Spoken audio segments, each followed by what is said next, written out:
Okay, we have quorum now. We are on item 5.1, the 2021 Annual Development Report, which we held for questions to staff. I know Maddie Harriman Fernandez is here. Maddie, is there a staff presentation? I'm not 100% sure. Good afternoon, Chair. Yes, we do have a presentation if you wanted to go through it. Well, I'll look to committee. Do we need the presentation or can we go straight to questions? I just have a quick question. I don't necessarily need the presentation.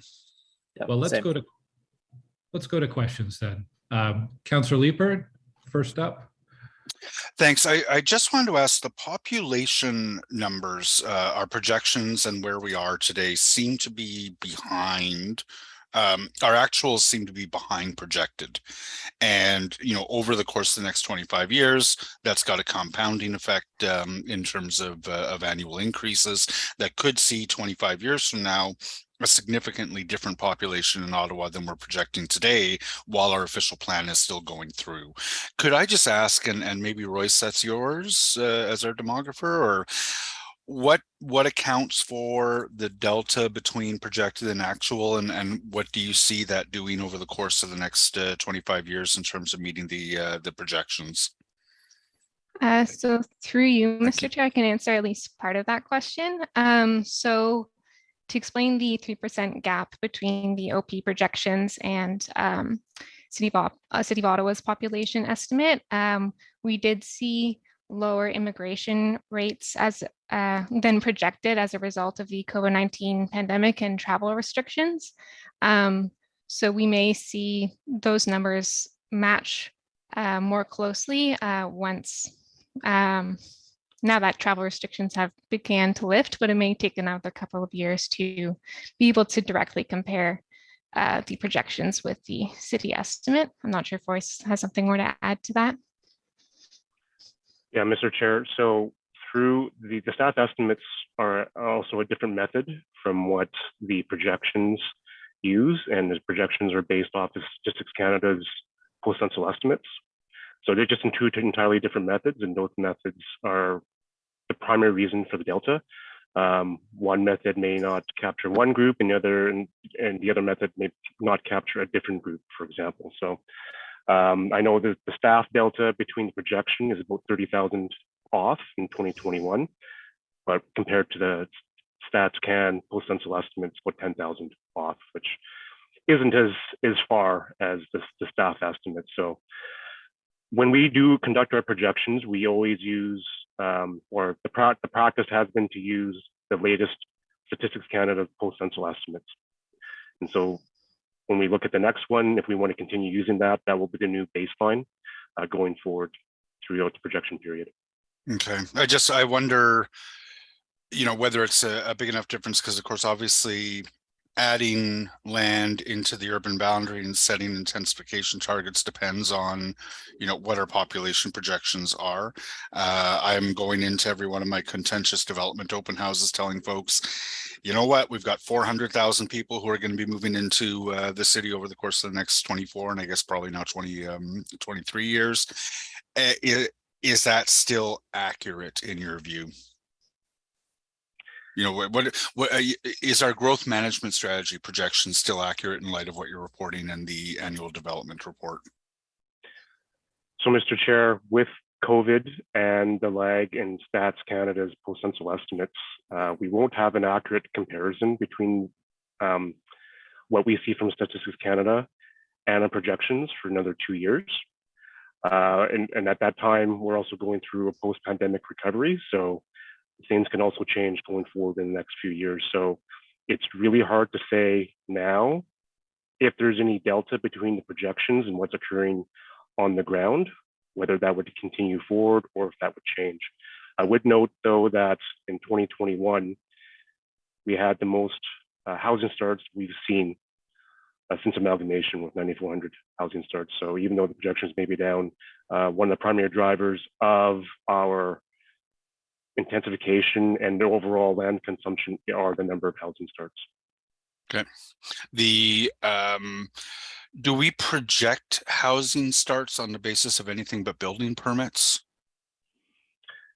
So, Mr. Chair, we we do project something similar to housing starts through our growth projections. And then we measure them based on housing starts as determined by CMHC, and also compare them with building permits that are issued by the city. Okay.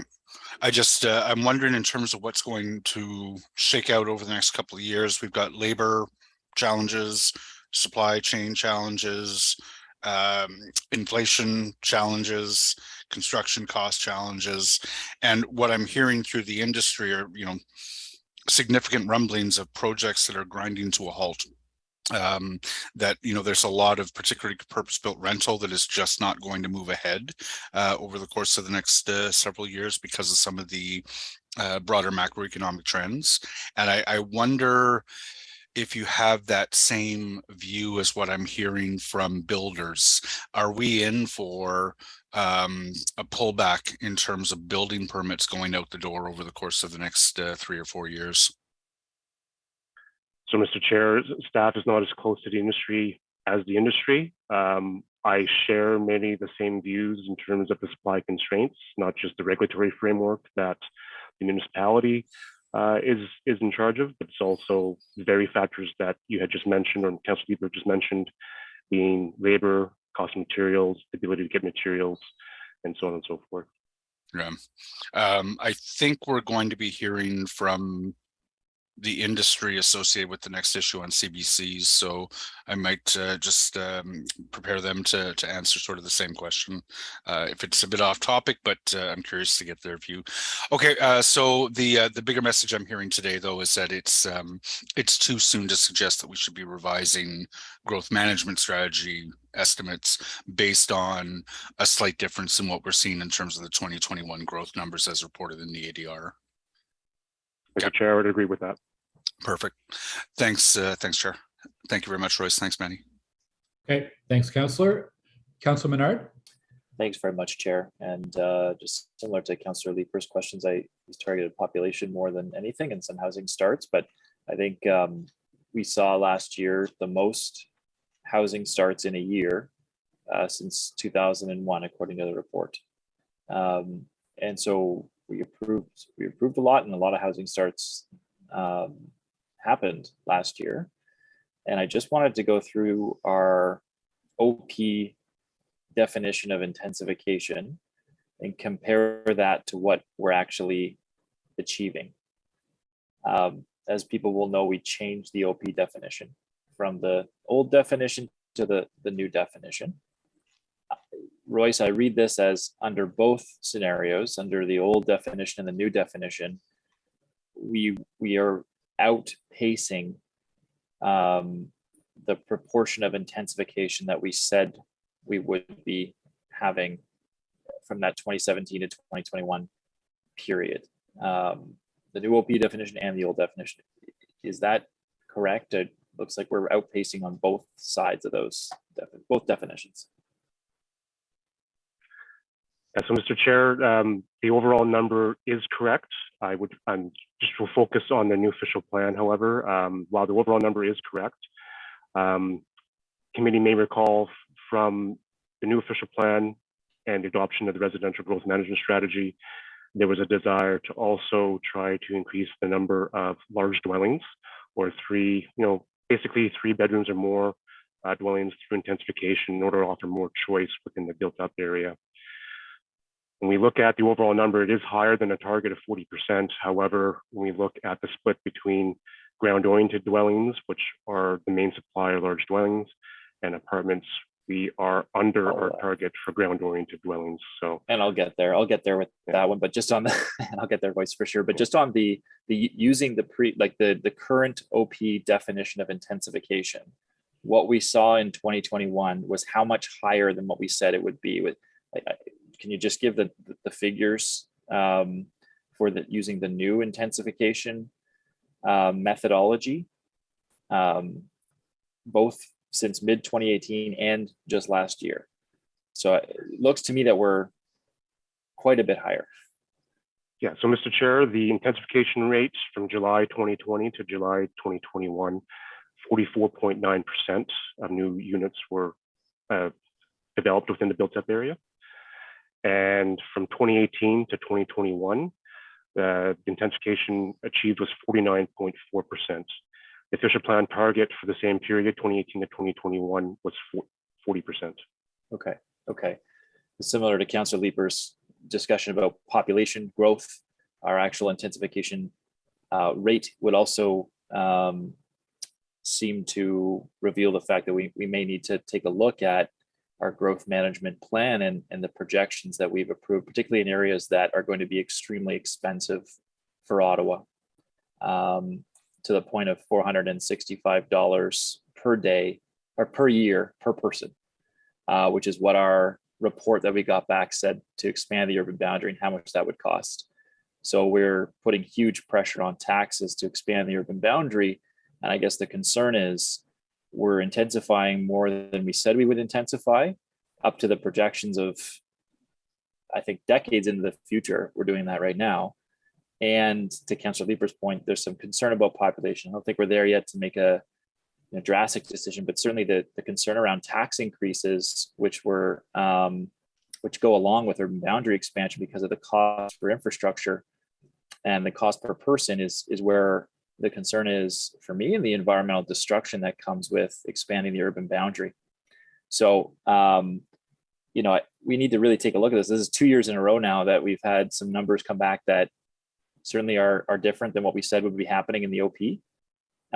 And to your point earlier around the ground-oriented units, we're off on some of those projections for single family, semi-detached, the apartment rows, certainly, but the multi-residential is higher than what it appears we stated it would be. And I think given where we're going as a city and the need for intensification and lowering our costs and less damage to our environment, that's not a bad thing in terms of choice. So just to flag, we made some pretty monumental decisions about urban boundary and sprawl this past term, which are going to put pressure on all of our taxes. And the numbers that we're seeing now seem to indicate that we should be looking very carefully at whether we need that or not, and whether the ministry should be approving what we said they should approve in a controversial vote to expand that urban boundary as much as we said, especially in areas where we shouldn't be expanding, like in the south of the city. And so I'll just leave it there, I suppose. But I hope that we are looking at where we said we would go, where we're at now, and what we might be able to do to rein in some of that sprawl that we said would come with the next 30 years in Ottawa, given how destructive it is. Thanks, Chair. Mr. Chair, I do think it is important to remind the committee that as part of the official plan framework, we do have an official plan monitoring process that will also follow up from this meeting. And we are looking to bring that framework back to committee at the end of this year, and then to provide a more fulsome methodology for how we propose to monitor some of those official plan projections in the new term. So there will be other touch points at which this committee will be able to have the chance to look at and understand what the impact of some of those changes might be, and we'll be coming back to the committee for further direction as well. That's great to hear. Thank you so much. Thanks, Councillor. One stat that I was comparing, so we had a rate of growth of 1.8%, and I believe the Ontario Affordability Task Force said that Ontario would have to achieve a 10% growth rate over the next 10 years. So we're not even at 2%. So there's obviously a big gap there. It's not a question, just observation on supply and housing growth projections. Thank you, staff, for this. I think on a yearly basis, I always look forward to this report as a snapshot as to what's going on. I think it's very well produced with the graphics and infographics and information, and required reading for any member of council for sure. So thank you for bringing that to us today. Is the report received? Received. Received. Thank you. Okay, we are going to move ahead now to our next held item, which is 5.7.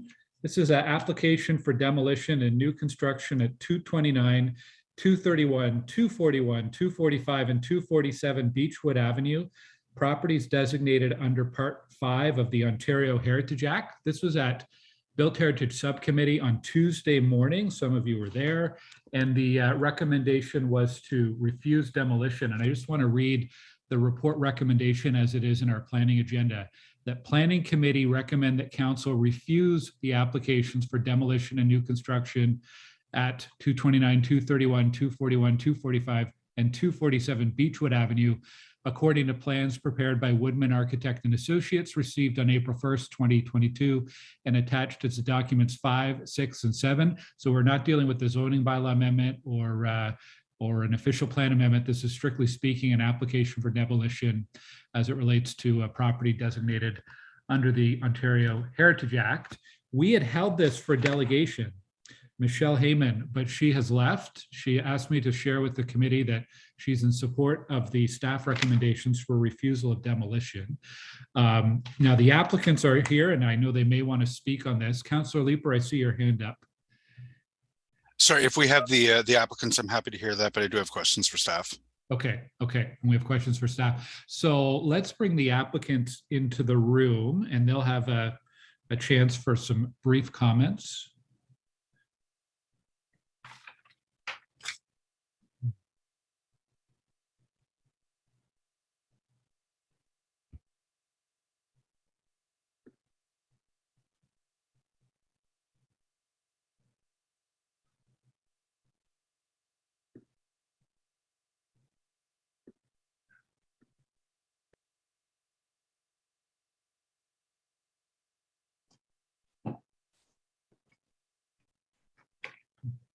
I see Kayla Blakely from Novatech. Kayla, does your group wish to speak on this item?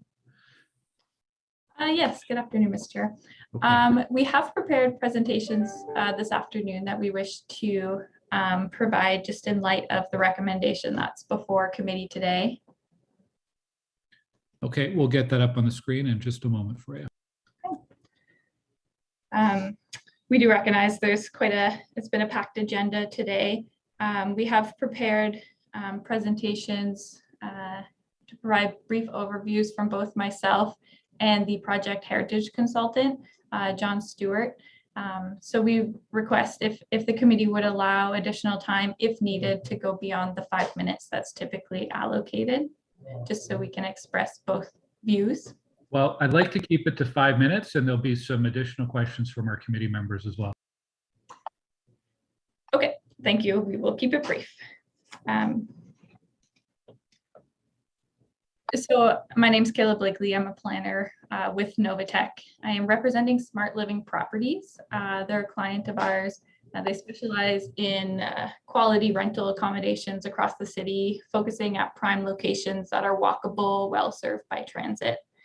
So the site that is the subject of the applications today are along Beechwood Avenue. In terms of brief context, this area of Rockcliffe Park is characterized by more contemporary recent infill, as well as more modest older dwellings that are more similar in form to the adjacent neighborhoods of Vanier and New Edinburgh, rather than what's typically seen in the interior of Rockcliffe Park.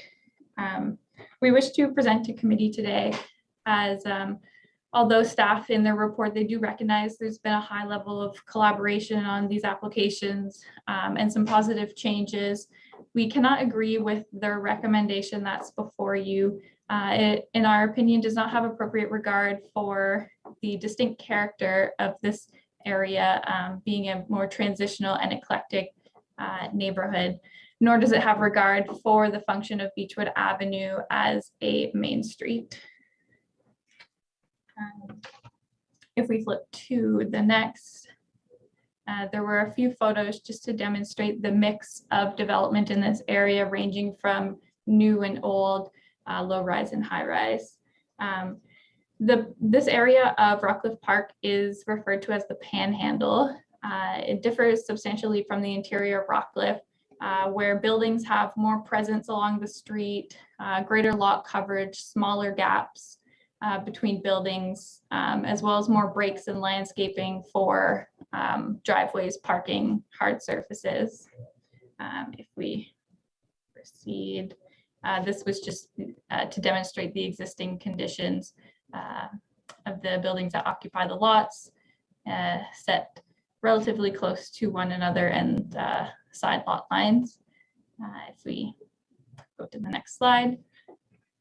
We just wanted to bring the planning framework to the attention of committee for their consideration. So Beechwood Avenue is designated as a traditional main street.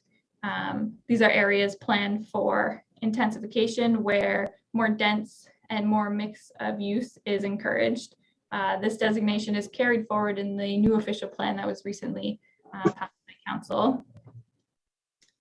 It is further within the Rockcliffe Park secondary plan. Of note is that the properties on Beechwood are designated for residential multiple unit dwellings, including apartments. In fact, there was previously a residential density, as is common in Rockcliffe Park, which was specifically removed through an amendment in past years because the density did not align with the vision that was being implemented in the community design plan and the urban design guidelines that guide development along traditional main streets, which are in the next slides. That was just intended to show the policy guidelines and a framework that has informed the design. So the proposal that is before you has been designed to fully align with this direction, that where there's clear support for intensification along these main streets. Further of note, the sites are zoned residential fourth density. There is site-specific zoning, and those provisions have informed the design in terms of setbacks, parking, height, to ensure complying and compatible within the neighborhood. If we continue, I will skip this as John Stewart will speak more to that. We asked that the committee recognize the merits of this proposal in terms of balancing intensification and heritage sensitive design. There's been a number of design initiatives in terms of stepping back upper stories, introducing articulation. If we skip to the next slide, carrying forward a streetscape that's very much in keeping with existing conditions in terms of a garden feel, very narrow breaks to allow walkways, very narrow driveways, as well as low retaining walls to keep the distinct attribute as it exists. So Kayla, that's the 5-minute mark. I'll give you another minute, maybe minute and a half, if your team has additional info. Okay, thank you. I guess from here, I would just conclude that it is our position that the proposal is in keeping with the established character of this area. It fits well, and it's completely in keeping with the direction that's intended for intensification. We hear the comments from city staff and recognize there is certainly opportunity for this design to evolve. However, there was this concern with massing, and without being able to resolve this, we didn't see opportunity to continue a dialogue. So we asked that the committee consider approving the application for heritage permit, and then we would continue through the site plan process. With that, okay. I conclude. Thank you, Kayla. We'll go to questions for the applicant. Councillor Leeper's hand is up. Thanks. So in your view, and I've only had a chance to briefly look at this report, so I'm counting on delegates here to help me understand this one completely and fully. Your interpretation of what has happened here is that the the heritage permission to remove the building, which you require as part of the Heritage Conservation District regime, was denied because the building is too big? Through you, Mr. Chair, yes, the staff have raised concern in relation to the massing and therefore the ability to provide soft landscaping and achieve a park-like setting. It was more our position that those standards shouldn't impose requirements that are contrary to the permissions that are set out in the zoning. Okay, so the zoning wouldn't require the massing that you're proposing. Does it require rezoning? Does it require a significant number of variances if it were to move ahead? Through the chair, no, the proposal's been designed to comply with all requirements of the R4 zone. There's an interpretation around definition of lot lines that we're working through with planning staff, although that doesn't affect the design intent in what's before the committee. I note the zoning, we recognize there's challenges around the disconnect between the planning and the zoning and the heritage policies. The zoning is relatively new, though, being one of the new urban subzones, and it does set out typical 1.5 meter side yards that are common for low-rise residential, and that's what was implemented here. But I guess one of the issues is that those, I take it it's an R4U subzone of some sort. The heritage would contemplate that would be multiple different buildings, each of which would have those setbacks. I take it there's been some assembly here in order to propose this, and then the 1.5 meter, side yard setback or whatever it is much less meaningful when it's a single building over an assembled parcel. Is that fair? That is fair. There are parcel assembly. I think that there was general agreement the use in terms of multiple unit apartments was appropriate. It was just the overall form of the massing. But when you, so when you assemble those parcels, it's fairly easy to meet the whatever R4 subzone it is, B or C or whatever. But heritage staff consider that the building is larger than is characteristic, or larger than what the Heritage Conservation District would anticipate or allow. Okay, I think I'm starting to get it. Perfect. Thank you, Chair. Oh, I think Jeremy. Yes, I see one of the applicant representatives, Jeremy Silber, had an additional comment. Go ahead, Jeremy. Yeah, I'd just like to speak to that. The R4U subzones do speak to a cap on the amount of lots that are to be assembled, and this falls well below that threshold for assemblage. Okay, that's interesting. Thank you. I have a question, I suppose, for John Stewart, who wrote the Heritage Conservation Statement. Staff's opinion is that, as designed, this building does not, the cultural heritage values will not be conserved. So obviously you disagree. What specific areas at this point are the two parties in disagreement with? I think the major component that is disagreement is the size of the building, and the impact. It's also in disagreement is the intent of the landscape.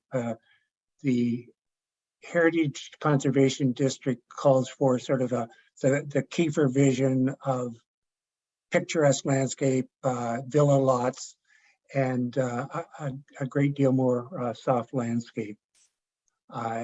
And they also do not seem to recognize that there is within the Planning Act the opportunity to introduce apartments in this particular location.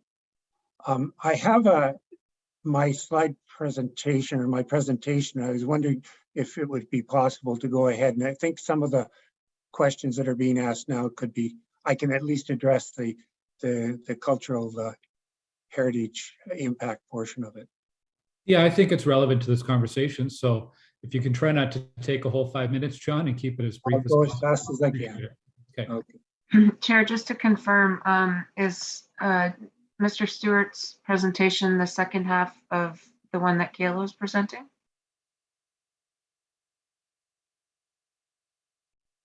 Is it the same one or is it a different one, Kayla or John? It's different. Sorry, okay. Do you want to go ahead with it, please? Next slide. Well, just give us a moment, John, and we'll find Sorry. the Okay, I'm sorry. This is the one you're referring to, John? No. No. All right. Bear with me for a moment. Okay, it's got smart living on the first page of it, and the presentation to planning committee.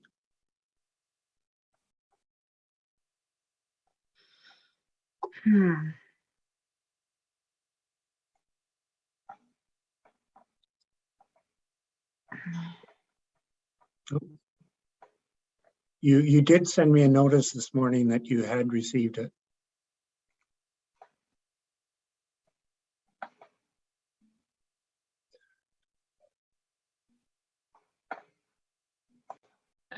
Kelly, if we don't have it, I think Carol has shared it. Can you confirm that this is the one you're referring to, John? If Carol scrolls to the next slide. No, this is Kayla's presentation. One moment, I believe we might actually have it. If the chair will just bear with me, we have a couple different files for delegations on this item. So I'm just going to pull up the remaining one that I think might be yours. Yes, we can wait. Thanks, Caitlin.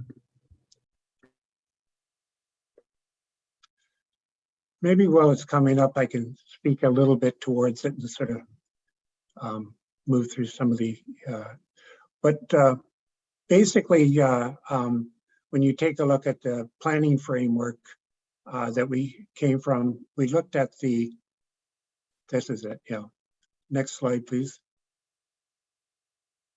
We looked at the official plan, and within the official plan, the secondary plan, there are two areas within Rockcliffe that make have lands designated residential multifamily.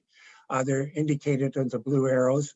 The arrow at the bottom of the image, that's in the Panhandle, and basically the residential density makes allowance for a number of different types of housing: single-family dwelling, two-family dwelling, semi-detached, and apartments.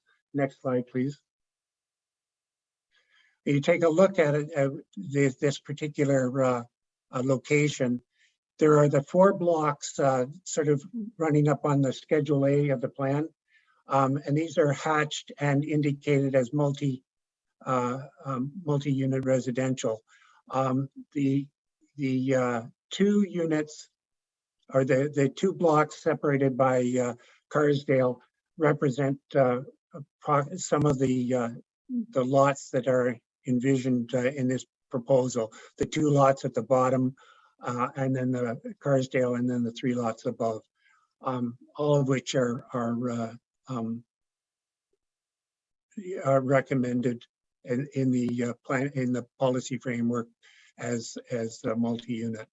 Next slide, please. I think you've seen this, but basically the part and parcel of the problem is that the impact statement is try to address the different character of this area compared to with the spacious estate-like character of the balance of Rockcliffe Park. There's a 10-story apartment building directly across the street, and then adjacent to the property there are a series of 6 townhouses, 3-story townhouses. Next slide. The policy framework for Rockcliffe Park, it identifies the Panhandle as a distinct area, and in the heritage defining attributes, it describes the multi-unit buildings, small lots, and more modest housing, which is in part the rationale for moving forward is in fact that it is a distinct area. This identification of the Panhandle is one of two references to the Panhandle through this whole conservation guidelines. Next slide. The lack of specific guidelines has proved to be difficult in evaluating the applicant's proposal. The lack of specific guidelines makes it difficult to address concerns raised by the community, issues of massing, compatibility with the Beechwood streetscape, lot and development pattern, and probably the most significant is the important park-like setting through soft landscape on the lots. Next slide. The other aspect of it is it's probably been the most difficult has been the use of standards and guidelines for the conservation history of historic places in Canada was used to evaluate the proposal. And the intent of the guidelines is conservation. And what's happening here is the conservation, or the expectation is it will be the conservation of this bigger, the overall village of Rockcliffe, as opposed to this distinct area. And it ends up with, rather than being conservation, it ends up being introduced features, and definitely a very, very elegant, very lovely design, but not appropriate for this particular part of Rockcliffe Park. Next,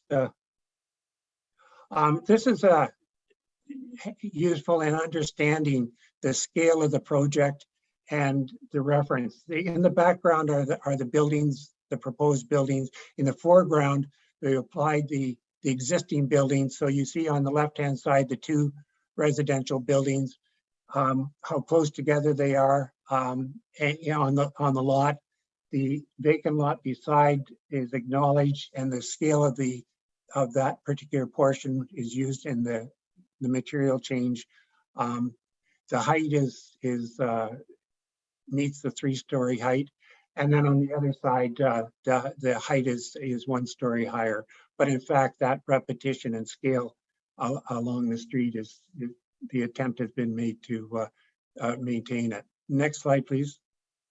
In terms of intensification, the OP policy does not set out specific requirements relating to scale or density, but does state that the height, massing, setbacks, and parking areas of any development in the area shall be compatible with the development in the adjacent areas designated residential. So this particular policy doesn't apply to the entire village, but just in this particular part of the Panhandle. And what the design has tried to do in this image, we dropped in the 2 apartments, so they in the orange brick, sort of midway with the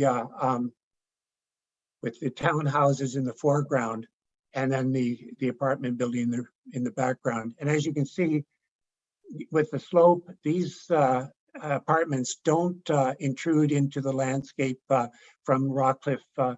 And the other point that I'd like to make is that the townhouses themselves are front onto a street. They don't have the characteristics described in the guidelines for new buildings in the Rockcliffe Park. They recognize, in this case, the guidelines have recognized the townhouses as a distinctly part of the Panhandle. Next slide, please. And just in conclusion, the official plan, the secondary plan, the Beechwood community plan, the traditional Main Street zoning offer guidance for the development proposal. Although the ACD identifies the Panhandle area and its multiple unit buildings, it does not provide any form of guidance for new multi-unit development. The directions are appropriate for the park-like landscapes and large estate-style homes found throughout Rockcliffe Park, but are much less applicable in the Panhandle. Thank you. Okay, thanks, Sean. To anyone on the applicant team, there's, I assume, been some back and forth and perhaps some iterations of designs? Have you made any changes through this process to address concerns raised by city's heritage staff? I think this particular presentation that you've seen today is the fourth iteration that's gone forward. Okay, thank you, John. Councillor Leeper. So, and again, just as I get caught up to speed on this, this is a traditional main street, which seems to call for something like, a large multi-unit building that would be in keeping with what our official plan says we want to build on traditional main streets. But a very strict interpretation of the Heritage Conservation District guidelines would essentially prohibit the kind of development that we want to see on our TMs. If you are going to have, you can't build something that is a house nestled in a park. And still build the kind of development that we want on traditional main streets. Is that a fair summary? Yes, very fair. I think that's exactly. That's the crux of it. So if we want to allow a denser multi-residential building, then we would be allowing something that doesn't make a strict interpretation of the Heritage Conservation District description of what this area is supposed to look like, which is houses and park settings. Right. I just to add to your comment, I think if you look at the other conservation districts throughout the city, that there is a allowance for traditional Main Street. For example, Bank Street through Centertown, there is an allowance for a different style of a different interpretation, but Rockcliffe Park doesn't have that capacity within their conservation district plan. So this section of Beechwood, according to the HCD, is supposed to look something more like Rockcliffe Park, and that precludes, missing middle type housing that is denser along the traditional Main Street. I'd like to point out too, I mean, it's really at the very edge of the Rockcliffe Heritage Park, and across the street's a 12-story building that was built about 10 years ago in the Kavanaugh. It's a transition space, and we're trying our best to create something which cares for that transition into what is the park-like setting from a traditional Main Street. It is a residentially zoned area, unlike a TM zone. It doesn't have the TM zoning, which traditionally we would see down a traditional Main Street. So commercial, ground floor commercial, and that kind of oriented stuff isn't there. The setbacks are that of a residential zone, 4.5 meters. We're respecting that. The city is taking a road widening allowance as part of that for future transit oriented bikes and all that stuff along there. I mean, it's a long-term goal. There's a number of properties that are built very, very close to the street edge as you transition down Beechwood towards the river. So, it's really a tough balancing act for us to do and still make a project that that makes sense. But would you be more successful at convincing staff to be open-minded to it if this weren't 2 buildings but it were 4 with setbacks around each one that are soft landscape, for example? And it's a good question for staff, which I will be asking. But you've got 2 large blocks here rather than say 4 smaller ones, replacing what I think is 6 relatively narrow singles. So it's 2 blocks on the left, one which is sort of a double lot, and then one which is a single lot, and then on the lot on the right it's 3 blocks. It's 3 lots that are there. We've tried an approach around Carsdale Road, which is a dead end road which goes nowhere, which I guess at some point in its history was closed so that Black Maple Private could be built from the back end. So it just runs to the backyards of these properties. We thought it would be great for a park-like setting to create the huge buffer between the 2 buildings, right? I think it's almost 11. I have to go back and check it, but Carsdale Road's owned by the city, and so we're offering to landscape it, turn it into a park. That's been part of the iterations. We did a pre-consult on this in the summer of 2020. We submitted our first site plan in December of 2020, and we've been through formally 3 applications, but informally with heritage staff and planning staff, probably about 7 or 8 different designs in terms of architecture and stepping back of upper stories. And, you know, we have really tried to create that with many different options on landscaping. We've, you know, trying to recreate the small rock walls, big rock walls, greenscaping, water fountains. We've been through it all in terms of trying to create that landscaping buffer that adds that feel, but also still, you know, is still a traditional main street and provides some density along a zero parking area. So we moved our parking indoors just for our visitor parking.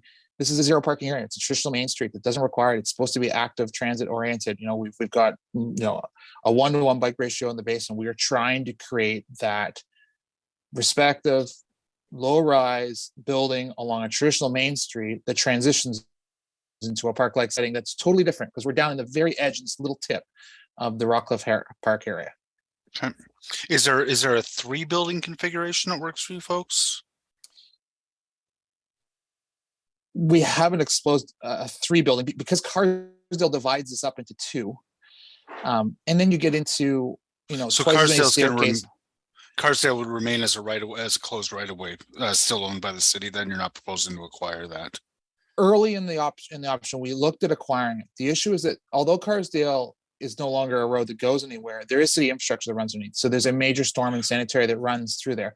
Okay. So the city wanted to sell it to us, but we needed to retain the ability to maintain those services. So it was really just for land to greenscape, essentially. We did at one point look at increasing the building sizes by a little bit to account for that purchase of the land. And we peeled that building after it became that was the wrong direction for staff, but it can't divide up into 3, like, because of this infrastructure divides the sites in half. Yeah, you can get surface rights to the property, but you can't get underneath. Correct. Yep. Okay. Thank you. Thanks, Chair. Michael Pollan, did you have a direct answer to one of Councillor Leeper's questions? You're on mute, Mr. Pollan. Sorry, I have a comment following on John's presentation that I think is important to know. Heritage staff take the position that the Heritage Conservation District plan trumps zoning. It doesn't. It trumps zoning adopted after the HCDP. What it does, however, is need to take account of existing zoning. The zoning, the designation of Beechwood as traditional Main Street, all pre-existed what is a relatively new Heritage Conservation District plan.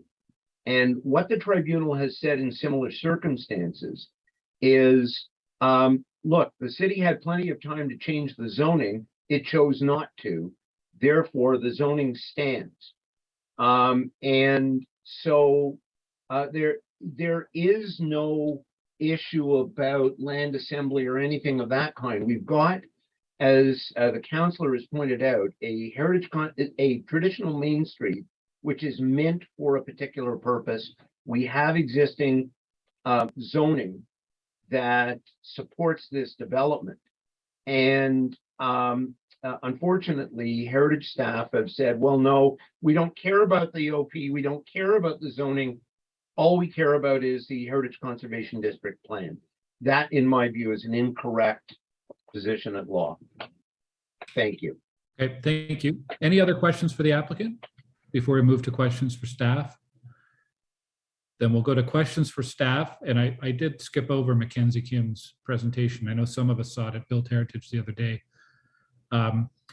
Mackenzie, what could be built here, or what have you recommended to the applicant as potential solutions for how they could still build with, I guess, a similar density or similar form, but be able to keep it in line with what staff see as appropriate under the HCD guidelines? Thank you, Mr. Chair.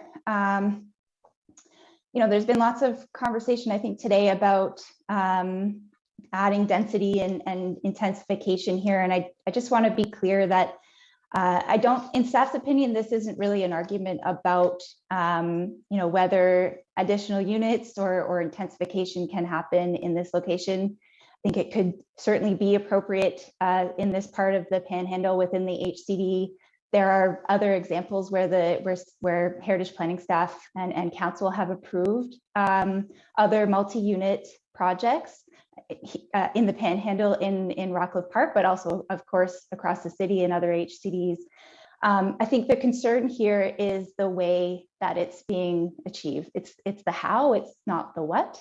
And the city does have official plan policies that speak to achieving intensification goals in HCDs through context sensitive infill, provided that the cultural heritage values and attributes can be conserved.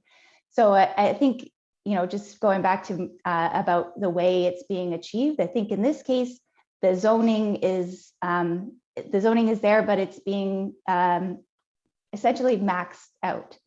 So I think, that the zoning may permit more, but the HCD plan is more specific, and that policy framework still needs to be met. Okay, thank you. I think this question was asked at Built Heritage Subcommittee in a way. Are they close to meeting what you would consider acceptable?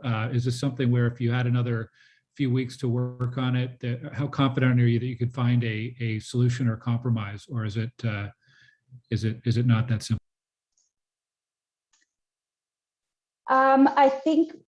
Thank you, Chair. I think we have been working quite hard with the applicant. I think Kayla mentioned in her presentation, it's been about 2 years that we've been back and forth on this. I think there would need to be, a substantial shift. It's not just sort of the size. I think size has a number of components.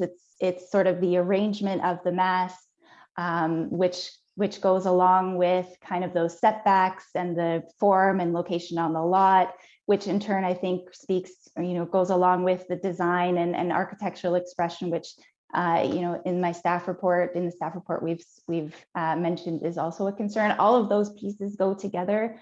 So I think it would need to be a substantial shift. I don't know. Staff are happy to continue to look at different options with the applicant, but we were at a bit of an impasse. Okay, thank you. So staff are recommending refusal, and Built Heritage Subcommittee supported that recommendation. Do you recall what the vote was on Tuesday? Was it unanimous from the committee, Built Heritage Committee? Was it unanimous? I'm seeing Scott nod his head. Okay, Councillor Leeper has. Yeah, so again, I'd ask you to summarize, if you could, what is it about the proposal that does not respect the characteristics of the area as described in the HCD?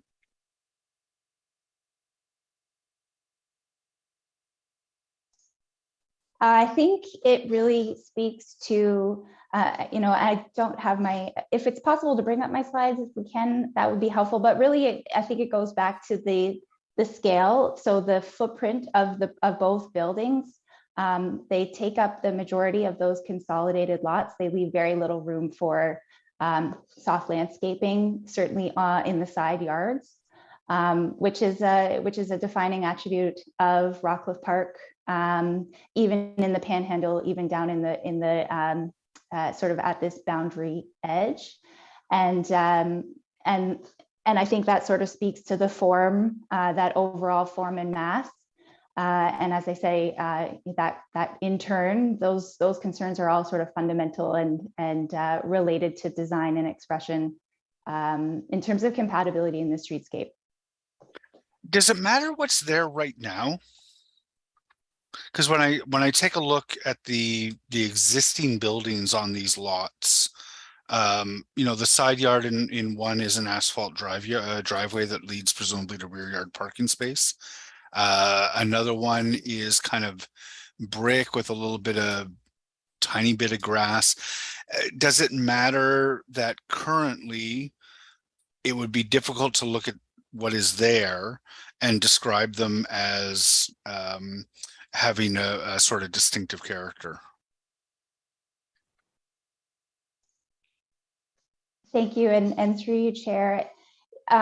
the surrounding properties, I think in certainly this stretch of Beechwood are considered grade 2 in the HCD. But they do sort of this area of the Panhandle, I think, as mentioned in the applicants, one of the questions or one of the applicants' answers spoke to transition. And so I think in this location in particular, we're looking for that transition component as well. And certainly, you know, this project went to the UDRP, and the panel spoke to, you know, needing better integration with that context, that neighborhood context. They made recommendations about, you know, having potentially ground-oriented units, picking up some of those more traditional features that even the buildings that are there today could be reflected. So, you know, patterns of porches and main entrances. You notice in this project, the main entrance is located in the basement, the sunken basement level, which is out of character. And whereas in the streetscape, typically buildings have their entrance at grade or a couple of steps up with a porch. The applicant could look at different window patterns, picking up some of those cues. I think that's what we would be looking for. Okay. A final question. Mr. Pollowin spoke to zoning trumping HCDs as the lens through which the OLT is likely to look if this is brought. So if council refuses this on heritage grounds, you know, we can be fairly certain that this will go to the OLT. What can you say about Mr. Pollowin's argument with respect to which is more important than which, zoning or HCD rules? Thank you, Councillor, and through you, Chair. I think they are both policy frameworks that need to be considered and need to be met. As I mentioned that the HCD plan is very specific. I think there needs to be, you know, it's a plan that that speaks to the character of the area, and it informs. This is a heritage permit application, and that is what we're looking for. I don't know if maybe legal staff is on the call. If they want to add anything to this, please go ahead. No, Mr. Chair, Ms. Kim has put it perfectly, that there are both policy documents that have to be considered in the context of an application. I would not say that either trumps the other. They are both relevant matters and both things that have to be met, Mr. Chair. And in this case, the permit has to be considered in the framework of the Heritage Act. We're not making a Planning Act decision here, right? That's correct, Mr. Chair. Yep. Okay. Thank you very much. That was useful. Thank you. And thank you, Jeff, for providing that procedural clarification through your questions. Are there any other questions for staff on this? Okay, Kelly, let's do a vote on this. So the report recommendation is that Planning Committee recommend that Council refuse the applications for demolition and new construction.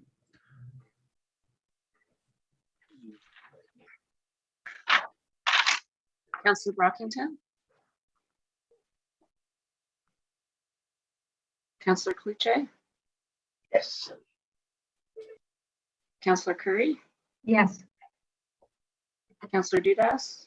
Yes. Councillor Hubley? Yes. Councillor Kidd? Yes. Councillor Leeper? Yes. Councillor Menard? Yes. Councillor Tierney? Chair Moffat? Oh, Yes. okay. My apologies, Councillor Al-Shantiri. Yes. And Chair Gower. Yes. That's 9 yeas. Okay, thank you, Kelly. We will move to the next item. It's item 5.9, zoning bylaw amendment for 280 Laurier Avenue East, in Rito Vanier. Now, Councillor Fleury had a motion and we held this for discussion. I'm not sure if Councillor Fleury is back. I did give him a heads up about 10 minutes ago that we were coming back to this. Is Councillor Fleury in the room, or the panelist room, or the attendee room? I'm not seeing him yet. Oh, he's online. I know he's in motion. Yes, Chair, I'm sorry, I just getting on here. You are indeed here. Good. Hello, Councillor Fleury. Okay, we have a staff presentation available, but I'm going to suggest we can skip that with the committee's concurrence. Yes. Okay, we'll skip the staff presentation. We have the applicants here, Lisa De La Rosa from FOTEN. Lisa, do you want to start? We have no delegation, so if you want to take some time to make any comments for the committee. We through you, Chair. Yes, we did prepare something, and I'd like to go through that. It's less than 5 minutes. Yep, perfect. So if I can just share my screen, if that be allowed. We should have it. Does the clerk's office have that? They'll be able to bring it up. I did not send it. No, sorry. You're going to have to send it to, can quickly send it to. I can give Lisa co-host privileges so she can share her screen. Okay. And I'll send it as soon as I'm done. Thanks. Okay. Sorry about that.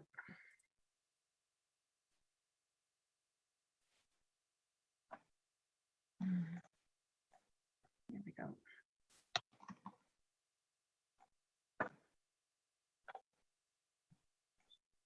I think you guys see that screen now. Yes, we can. Thanks, Lisa. Perfect.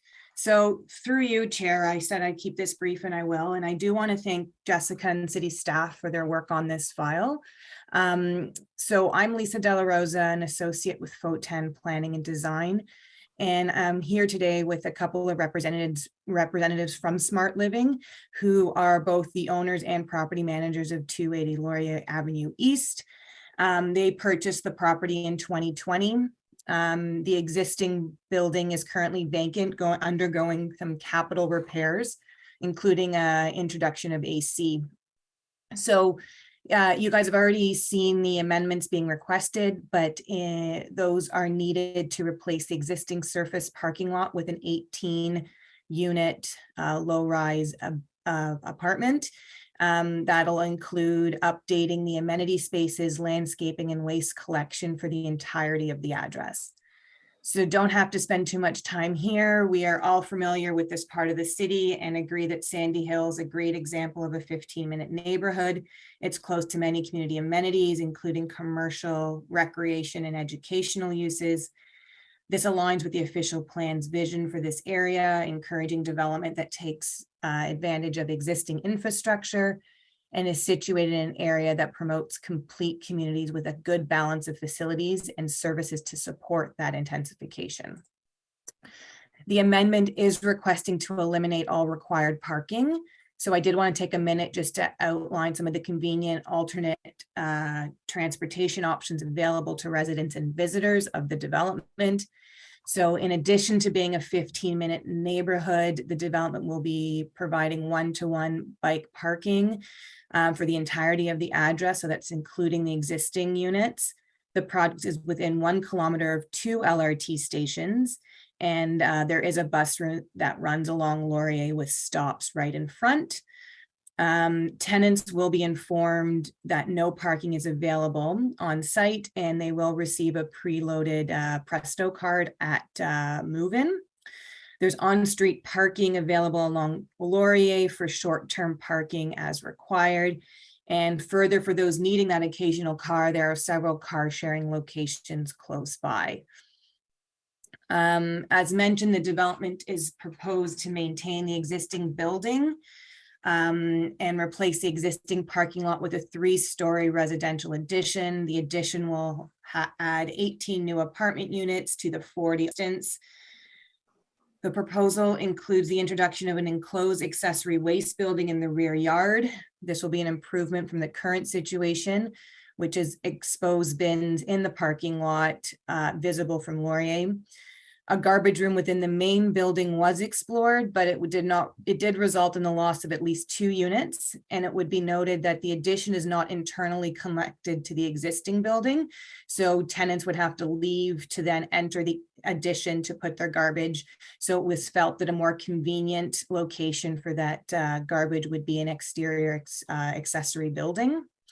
That exterior building has been discussed with city staff, and we do meet the sections of the zoning bylaw with regards to waste management. There's further discussion on the facade or the materiality of that structure. We're still going through site plan. Garbage will be picked up from the service side of the garbage enclosure, which is off of Sweetland. However, residents will access that garbage unit from the rear yard. Speaking of that rear yard, it's going to be improved now that it's no longer asphalt. 2 new trees can be planted in the area that is going to be softly landscaped.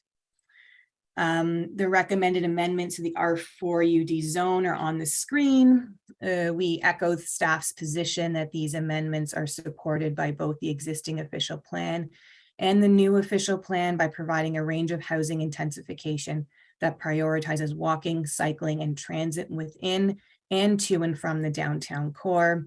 The proposed development upholds the intent of the R4D zone and is compatible with the surrounding uses. And with that, I'll conclude, and we're happy to answer any questions you guys have. Okay, thank you, Lisa. You're under the 5 minutes. So we will now go to questions for the applicant from committee members. Councillor Leeper is up first.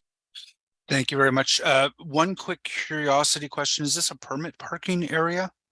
Are residents able to purchase permits? So the residents of the original building, so this building, as I mentioned, was bought in 2020, and originally tenants had the ability to get parking from that from the owners as part of their rent. They are now, the building is completely empty, and so it's not permitted now. Sorry, I mean street permits. Oh no, street is just visitor parking. Okay, Like so but green pay as you go sort of. Okay, it's pay and display. Yeah. So along Laurier, I think as you may, Jeremy might be able to confirm this, but I think as you go down Sweetland, down the side streets, it becomes potentially permitted parking, but right in front of the building is the pay and display. Yeah, as I go down Sweetland, I don't see any indication that there's street permits available. So it's the same thing I ask all the landlords and developers these days is not only should you be telling prospective tenants that there is no parking available on site. I'm sorry, I just saw the sign. There's a little bit of permit parking. You should be warning tenants as well that it's going to be extremely challenging to park their cars in the neighborhood. Too often we see developments where residents are told, yeah, that you can't get any parking as part of the lease, but you know they're led to believe that there's a lot of permit parking or easy street parking in the area, and when they find out that there isn't, they start calling my office, and I'm not in a position to help. So that's very stressful for them, obviously. Yeah, and otherwise, no, I just wonder why you're in front of us and not in front of the C of A. The combination of the reduction in the rear yard, even though we're mirroring the existing building, was a big enough reduction, plus the parking, plus we just thought that the minor, and we were doing a site plan, so we thought it'd be an easier way to do it concurrently. That's fair. It's each of them on their own is a relatively minor variance that add up to the addition of much needed housing downtown. So thank you. Thank you, Chair. Okay, thank you. I see Jeremy Silbert from the applicant team. His hand went up in the middle of Lisa's answer. Jeremy, do you have an additional reply to Councillor Leeper? Yeah, we're seeing it as a condition of site plan is that we do traditionally now put these notices on it's a requirement of our site plan to put these notices on our leases, and we are prepared for that. It would be nice to note that while we're removing a curb cut along Laurier, we are adding a potential visitor space for the local commercial as well as the building in a temporary manner as the hourly parking that's out there. So that's it. Councillor Fleury's motion calls to bring the the garbage inside the building. I know you addressed that in your presentation. Lisa, were there any other options that were explored, even keeping it outside, but in a different location than what's currently proposed? Yeah, so we did look at different locations. There is a transformer. I know I went through those quite quickly, but the back tight corner, there is a hydro transformer. So that's something that we have to be wary of when we're moving bins in and out. And because we're doing, we've sized the room for city pickup, having it closer to Sweetland, so the bins would just be rolled out and put back quicker than having to roll them across the whole back of the property, and then you'd have to pave that, so your soft landscaping would be coming down. So this was sort of the best location wise to allow us to still have that sort of intimate courtyard in the back and keep that more utilitarian aspect closer to the curb, where it's more convenient to be picked up. And so if we were to approve that motion today, you'd be just eliminating apartment space? That'd be a reaction? Yeah, that's correct. We can go into it a bit further, but because we've got some barrier-free units in the existing, matching grades of the addition and the new, you can't actually connect in between the building. So putting the garbage in the addition, in addition to losing units, you also have the inconvenience now. If you live in the existing building, you'd have to leave the building, go into your neighboring building to put your garbage away. So when you weigh all of that together, this was a solution that is the most convenient. And as I went through quickly, it is definitely improving the situation. We are aware that in the past there has been concerns with this building, but that was partly due to how it was organized and who was owning it. With a building this size, property management, Smart Living does have people on staff that are frequently in these buildings, if not live on-site supers, so that they can manage that garbage. And there's now a specific place for it that's out of sight, out of mind, and protected from those elements such as noxious noises or not noises, smells, rats, all that sort of stuff is better controlled in this scenario than what it was. Okay. Any other questions for the applicant team? Then let's move to questions for staff. Actually, Councillor Fleury, do you want to introduce, you've read your motion. Can you give us some more context about what you're trying to do with this motion and why? Sure. We do have a site plan light, which requires anyone that's adding units in Sandy Hill to comply, to basically go through site plan. In this case, it is a rezoning, but the history behind that is really 9 zoning reports in Sandy Hill. And unfortunately, this applicant has been part of the reason, not the singular reason, but part of the reason as to why we've had to do 9 zoning reports in Sandy Hill. And, obviously work closely with planning staff, with